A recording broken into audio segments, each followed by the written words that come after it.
Assalamualaikum warahmatullahi wabarakatuh. Perkenalkan, kami dari kelompok 2 yang beranggotakan saya yang bernama Haikal Nopalo dan rekan saya yang bernama Angga Prasasta. Pada kesempatan kali ini kami akan membahas peristiwa-peristiwa penting yang berkaitan dengan perkembangan bahasa Indonesia. Apa aja sih isi dari peristiwa penting itu? Kelahiran bahasa Indonesia secara politis. Bahasa Melayu yang semakin lama semakin kaya dengan adanya pengaruh bahasa-bahasa lain. Sampai dengan menjelang akhir tahun 1928, secara resmi masih tetap bernama bahasa Melayu. Walaupun dilihat dari segi fungsinya sudah tidak lagi mencerminkan bahasa daerah. Atas kesadaran para pemuda yang tergabung dalam berbagai organisasi pemuda saat itu akan pentingnya bahasa sebagai pemersatu bangsa, maka pada Kongres Pemuda di Jakarta tanggal 28 Oktober 1928 dicetuskan dalam ikrar politik yang disebut dengan nama Sumpah Pemuda.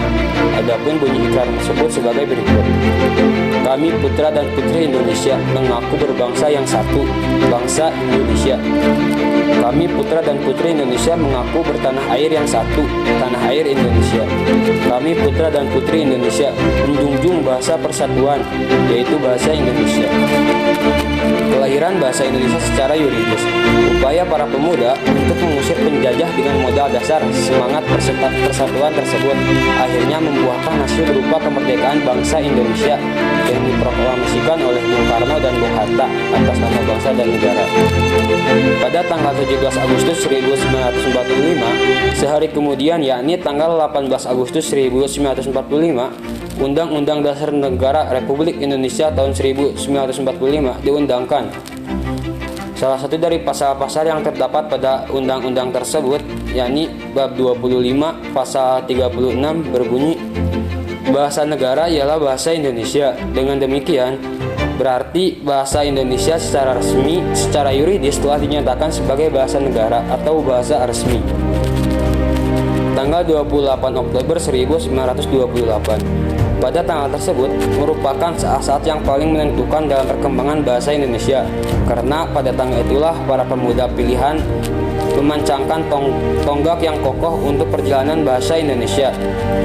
Tahun 1933, pada tahun 1933 resmi berdirinya sebuah angkatan sastrawan muda yang menamakan dirinya Pujangga Baru, yang dipimpin oleh Sultan Takdir Ali Syahbana dan kawan-kawan.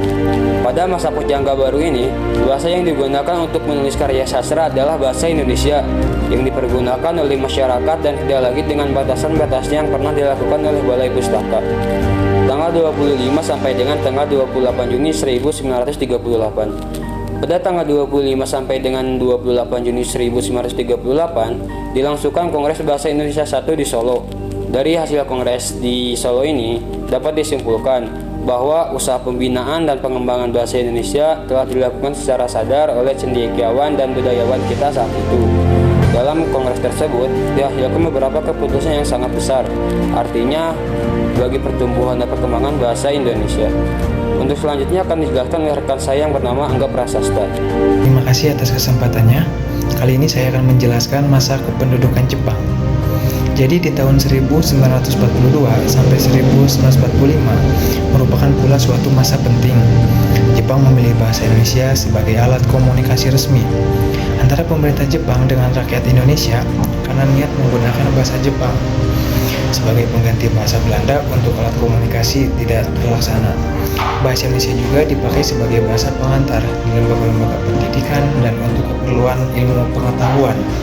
Pada tanggal 16 Agustus 1945, ditandatanganilah Undang-Undang Dasar 1945 yang salah satu pasalnya, yaitu pasal 36, menetapkan bahasa Indonesia sebagai bahasa negara. Pada tanggal 19 Maret 1947, diresmikan penggunaan ejaan Republik atau bisa dibilang ejaan Suwandi sebagai pengganti ejaan Van Opheisen yang berlaku sebelumnya. Untuk Kongres Bahasa Indonesia II di Medan pada tanggal 28 Oktober sampai 2 November 1954 adalah juga salah satu perwujudan tekad bahasa Indonesia untuk terus-menerus menyempurnakan bahasa Indonesia yang diangkat sebagai bahasa nasional dan ditetapkan sebagai bahasa negara. Pada tanggal 16 Agustus 1972, Presiden Republik Indonesia meresmikan penggunaan ejaan bahasa Indonesia. yang disempurnakan melalui pidato kenegaraan di depan sidang DPR, yang dikuatkan pula dengan keputusan Presiden dengan nomor 57 tahun 1972. Terima kasih atas perhatiannya. Kami dari kelompok 2 pamit undur diri. Semoga apa yang kami sampaikan dapat bermanfaat bagi kita semua. Jika ada kekurangan